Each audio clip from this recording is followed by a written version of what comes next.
Bonjour à chacun, chacune. Cette petite vidéo se veut un complément en fait à la roue des domaines d'harmonie qui constitue en fait de comment réaliser, qui vient dans le chapitre comment réaliser ses objectifs. Sur cette vidéo, nous allons traiter particulièrement les objections internes. Qu'est-ce que c'est que les objections internes? Quand on va réaliser un objectif, il est important de mesurer, ça c'est de la programmation neurolinguistique, de mesurer notre désir ardent de réaliser cet objectif. Donc par exemple, je sais pas, avoir une santé harmonieuse et mon objectif ça va être faire du yoga tous les jours. Une demi-heure tous les jours de yoga pour la santé, par exemple. Donc le désir ardent, on le chiffre sur une échelle de 1 à 10. Mon désir ardent de mettre en place ce yoga tous les jours, sachant combien ça me fait de bien et combien c'est primordial, je vais mettre un désir ardent à 10-10, ce qui est nécessaire finalement pour pouvoir réaliser ces objectifs. Ensuite, nous allons faire évaluer le niveau de confiance de réaliser cet objectif. Donc, les niveaux de confiance, pareil, de le réaliser, de pouvoir y accéder, de pouvoir y arriver et le réaliser, c'est sur une échelle de 1 à 10. Donc là, par exemple, je vais me dire là spontanément 7 sur 10. 7 sur 10. Donc, pour réaliser l'objectif, il va falloir que le désir ardent soit 10-10 et que le niveau de confiance soit aussi sur 10-10. Eh bien, qu'est-ce qui freine mon niveau de confiance? Et à l'intérieur de moi, j'ai des petites parties, ce qu'on appelle les objections internes, qui vont venir me dire bon ok, tu l'avais déjà mis cet objectif et tu n'y es pas arrivé, ou alors tu as vu comment tu cours, je vois pas où est-ce que tu vas caser ton yoga, ou alors il y a peut-être d'autres choses que le yoga. Donc voilà, en fait on a plein d'objections internes et si on ne va pas entendre ces objections internes, eh bien ceux à quoi on résiste persistent, elles vont venir gagner du terrain. C'est un peu comme un enfant qui a besoin d'être écouté. Si on ne l'écoute pas, il va commencer à faire peut-être des crises par terre, il va commencer à faire des bêtises, il va y chercher tous les moyens possibles pour se faire entendre. Donc, il sera vital d'aller entendre nos objections internes et de les rallier avec les rallier au cap en fait, au capitaine. Voilà. Donc les objections internes, comment faire pour les accueillir et les écouter? Donc je vous invite en fait à poser en début de semaine par exemple votre cap. Donc là, faire du yoga tous les matins. Et puis suite à ça, alors pour réaliser un objectif, il est aussi important de focaliser un maximum sur cet objectif. Il n'y a pas de vent favorable à celui qui sait pas où il va, mais surtout, nous réalisons ce à quoi nous pensons le plus souvent. Donc, il va falloir se trouver des moyens de mettre autant d'énergie dans nos graines propres que dans tout ce qu'on met à l'extérieur, par exemple. Donc, ça veut dire engager, peut-être le faire passer en priorité, s'engager envers soi-même, s'impliquer envers soi-même.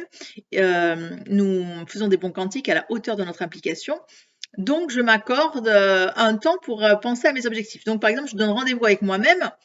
Tous les matins, on dit que c'est les meilleurs moments, le matin et au coucher, parce qu'on est en onde alpha un petit peu, donc plus réceptif à nous-mêmes. Mais cela dit, ça ne doit pas être un frein. Vous pouvez le faire n'importe quand dans la journée. Donc, il y a plusieurs stratégies pour nourrir ces graines. Ça peut être en se faisant des dessins au mur, ça peut être en chantant régulièrement ce qu'on veut réaliser, ça peut être en le dansant, le peignant, enfin peu importe. Donc vous trouvez le moyen mémotechnique le plus simple pour vous ramener à cet objectif. Moi, j'aime beaucoup faire des mantras ou des affirmations le matin au réveil et le soir au coucher. C'est tout simple, voilà, ça mange pas de pain. Et après, quand j'ai plus de temps, j'engage plus de choses, comme un vision board ou tout ça. Nous y reviendrons plus tard. Donc là, par exemple, tous les matins, je vous invite donc à noter cette phrase. Donc une affirmation, vous allez choisir d'abord par rapport à cet objectif, vous avez une roue des domaines d'harmonie et vous allez choisir le secteur que vous voulez nourrir. Donc par exemple, vous choisissez la santé, puisque là c'était le cas. Dans le secteur de la santé, mon mantra c'est je fais du yoga chaque matin et je suis en pleine forme. Voilà. Donc tous les matins, vous le dites et vous prenez l'habitude de respirer et de voir qu'est-ce qui monte en vous. Donc comme je vous l'ai dit tout à l'heure, moi je vais avoir les parties, oui, tu l'avais déjà dit, tu l'as pas fait, quand est-ce que tu vas le caser? Donc voilà. Vous allez noter pendant toute une semaine toutes ces objections internes. Premier temps, c'est de le faire remonter toutes ces objections internes. Et dans un deuxième temps, peut-être la deuxième semaine, nous allons voir comment accompagner ces objections, ce pourquoi je réalise cette vidéo aujourd'hui. Donc une fois que vous avez noté toutes vos objections internes, vous allez voir à quoi elles se rattachent. Donc c'est vraiment un accueil et une acceptation de toutes nos parties en nous. Et plus on va accueillir nos parties, et moins elles auront besoin plus elles seront entendues, moins elles auront besoin de faire du bazar et d'aller à l'encontre. Donc moi, je vais me mettre, je vais entendre par exemple la partie oui, bah, tu l'avais déjà dit, tu l'as pas fait. Alors là, la meilleure façon de contrer ça, c'est de noter toutes les fois où à l'inverse j'ai réalisé, c'est-à-dire monter son niveau de confiance en fait interne. Donc là, elle vient me dire oui, bon bah tu l'avais dit, mais tu l'as pas fait. Oui, mais à contrario, là ça je l'avais dit, je l'ai fait, ça je l'avais dit, je l'ai fait, ça je l'avais dit, je l'ai fait, par exemple. Donc c'est une façon de mismatcher avec l'estime de soi interne et de discuter avec cette partie. Ça peut être aussi dans un deuxième temps, donc en général, ces objections internes, elles sont ralliées à des blessures, donc des blessures anciennes ou de cette vie-ci ou d'autres vies qui nous appartiennent même pas, qui peuvent appartenir à la lignée. Donc dans un premier temps, bah, pourquoi tu me dis ça? À quoi ça va me servir que tu me dises que je vais pas y arriver? Donc en fait, c'est souvent l'ego qui se protège et qui dit bah voilà, s'il n'y arrive pas, elle va s'écrouler complètement. Donc du coup, il préfère carrément programmer l'échec, comme ça au moins on prend pas de risque, et puis on est averti d'entrée de jeu.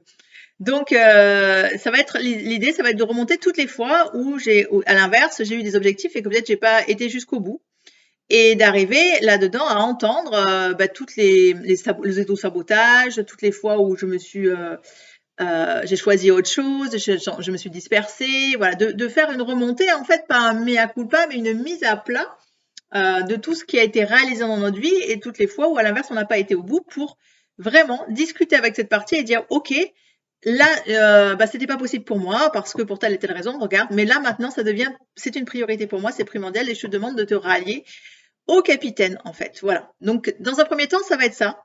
D'accueillir ces objections internes. Ça va venir guérir nos blessures de cette vie-ci. Et si par exemple, ensuite, eh bien, ça sera lié à des causes plus passées, du transgénérationnel, là, ça sera peut-être nécessaire d'aller un peu plus loin dans la pratique d'accueil des objections internes. Alors moi, je pratique la respiration holotropique et la méthode WOW, par exemple. Ça peut être avec de l'EFT, ça peut être avec de l'hypnose, peu importe. Donc d'aller effectivement voir où le bas blesse et qu'est-ce que c'est qu'on reproduit malgré soi de vie en vie et qui ne nous appartiendrait pas.